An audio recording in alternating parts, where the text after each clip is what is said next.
चलिए अगला क्वेश्चन कुछ इस तरीके से है। देख पा रहे हैं कि ये नीट 2016 में पूछा गया है। यहाँ देखा जा रहा है कि कहता है कि वेलोसिटी है जो टाइम के रेस्पेक्ट में वैरी कर रहा है। वेलोसिटी दिया हुआ है और यहाँ ए और बी क्या है, कांस्टेंट है, और ये टी जो है वो टाइम है। तो टाइम के रेस्पेक्ट में जैसे जैसे टाइम चेंज होगा, जैसे जैसे टाइम चेंज होगा, यहाँ पर हम टी का वैल्यू रखेंगे 0 1 2 3, तो वैल्यू क्या होगा, चेंज होगा, वेलोसिटी चेंज होगा। तो कहता है कि डिस्टेंस ट्रेवल निकालिए। डिस्टेंस कितना होगा, कब, जब 1 सेकंड से 2 सेकंड के बीच इसका डिस्टेंस कितना होगा, ये पार्टिकल कितना डिस्टेंस कवर करेगा। तो देख पा रहे हैं यहाँ पर दिया हुआ क्या है, v is equal to a t और प्लस बी टी स्क्वायर। ठीक है, तो हम लोग यहाँ से फॉर्मूला जानते हैं, बेसिक कॉन्सेप्ट पता होना चाहिए कि वेलोसिटी जो होता है वो displacement by time, displacement by क्या है, टाइम। ये भी पता होना चाहिए कि ये जो है इंस्टेंटेनियस वेलोसिटी है, क्योंकि टाइम के रिस्पेक्ट में ये वैरी कर रहा है। यहाँ से ये वैल्यू क्या कर रहा है, वैरी कर रहा है। जब ये वैरी कर रहा है तो यहाँ पर इसका यूनिफॉर्म वेलोसिटी नहीं है, ये नॉन यूनिफॉर्म वेलोसिटी है, इसलिए इंस्टेंटेनियस वेलोसिटी का यूज करेंगे हम लोग। तो हम लोग जानते हैं कि ये dx बाई dt बताता है इंस्टेंटेनियस वेलोसिटी, और ऐसे ये मैथमेटिकल टर्म में क्या है, ये डिफरेंशिएशन है ना, differentiation of x with respect to t। तो यहाँ t टाइम है और x क्या है, डिस्प्लेसमेंट है। तो ये वैल्यू क्या मिलता है, वेलोसिटी मिलता है। तो इसी फॉर्मूला का हम यहाँ यूज करेंगे। तो यहाँ से क्या हो जाएगा, अगर आप देखेंगे तो v की जगह क्या पुट कर देते हैं, dx बाई dt पुट कर देते हैं, और ये हो जाएगा a t plus b t square.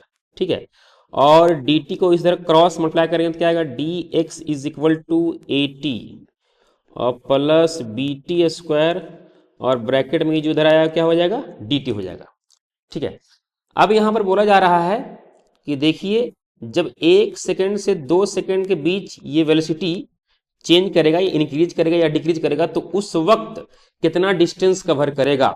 ठीक है, वो निकालना है। इसके लिए थोड़ा सा आपको कैलकुलस का कॉन्सेप्ट पता होना चाहिए। ठीक है, तो यहां से हम लोग क्या करने वाले हैं, इंटीग्रेशन करने वाले हैं dx, और इधर भी इंटीग्रेट कर देंगे a t plus b t square का इंटीग्रेशन टाइम के रेस्पेक्ट में, क्योंकि जो वैरी करता है, चेंज करता है, उसी के रेस्पेक्ट में क्या करेंगे हम लोग, इंटीग्रेट करेंगे। तो यहाँ पर इंटीग्रेट किया जा रहा है। ठीक है, तो यहाँ से क्या हो जाएगा, अब यहाँ पर 1 है, तो पता होना चाहिए कि x के रिस्पेक्ट में 1 का इंटीग्रेशन क्या होता है, x होता है। ठीक है, इस थोड़ा सा इंटीग्रेशन आपको पता होना चाहिए, जैसे कि अगर 2 है और x है तो 2x हो जाएगा, क्योंकि यहाँ पर x के रिस्पेक्ट में 2 का क्या होगा, 2x। इसी तरह से अगर 5 है और dt है तो क्या हो जाएगा, 5t हो जाएगा इंटीग्रेशन। इसी तरह से अगर मान लीजिए m है और du है तो mu हो जाएगा, क्योंकि यहाँ पर u के रेस्पेक्ट में m का किया जा रहा है इंटीग्रेशन, तो mu। ठीक है, जो भी कांस्टेंट रहेगा तो क्या करेंगे, उसमें सीधा हम जिसके रेस्पेक्ट में किया जा रहा है उसको मल्टीप्लाई कर देंगे। तो यहाँ पर अगर देखा जाए तो हम 1 का इंटीग्रेशन कर रहे हैं x के रेस्पेक्ट में, तो क्या आ जाएगा, यहाँ से x हो जाएगा, और यहाँ से इंटीग्रेशन हो जाएगा a T power 1 plus 1, power add होता है, वही पावर डिवाइड भी लिखा जाता है। यहाँ एक ऐड करेंगे तो क्या हो जाएगा, 3/3। ठीक है, और यहां से जो इंटीग्रेशन करना था वो 1 सेकंड से लेकर कितना तक, 2 सेकंड। ये होता है लोअर लिमिट और ये होता है क्या, अपर लिमिट। तो 1 सेकंड से लेकर के 2 सेकंड के बीच में ही निकालना है आपको, डिस्टेंस निकालना है। ठीक है, इसलिए 1 सेकंड से लेकर के 2 सेकंड के बीच में ही इंटीग्रेट किया जाएगा। ठीक है, तो यहां से क्या हो जाएगा, इस तरीके से लगा देंगे अपर लिमिट और लोअर लिमिट। देखिए तो x इज इक्वल टू क्या हो जाएगा यहाँ से, अब जहां जहां, अब यहां से ये पता होना चाहिए इंटीग्रेशन का कॉन्सेप्ट, जहां जहां t है वहां पर रखेंगे पहले क्या, अपर लिमिट, और फिर जहां जहां t है वहां क्या रखेंगे, लोअर लिमिट।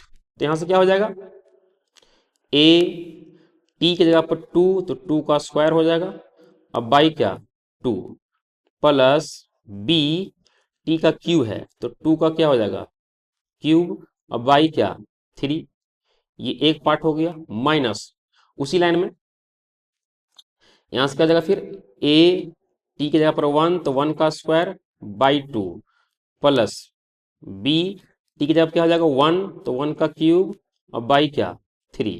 तो इस तरीके से यहाँ हो जाएगा x इज इक्वल टू, अगर हम सॉल्व करेंगे यहाँ से तो 2 का स्क्वायर हो जाएगा 4 और 2 से कट कर देंगे तो क्या होगा 2, तो हो जाएगा यहाँ से 2a।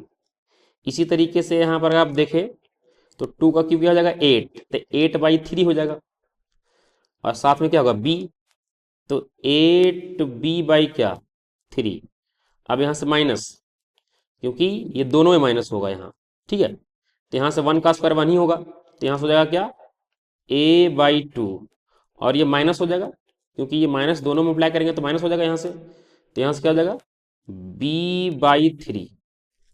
तो यहाँ से x is equal to 2a। ऐसा करो कि a को एक साथ, ठीक है, और b को एक साथ कर दो, तो यहाँ 2a माइनस a/2 और 8b क्या 3 माइनस b/3। तो यहाँ से अगर सॉल्व किया जाए तो ये हो जाएगा क्या 4a माइनस a/2 और यहाँ से हो जाएगा एलसीएम 3 हो जाएगा 8b माइनस क्या b। तो अगर सॉल्व किया जाए तो क्या निकल कर आएगा 3a क्या 2 और प्लस 7b क्या 3। तो ये हो गया आंसर। तो अगर आप ऑप्शन में देखें तो कौन सा आ रहा है, देख पा रहे हैं यहाँ से, है ना।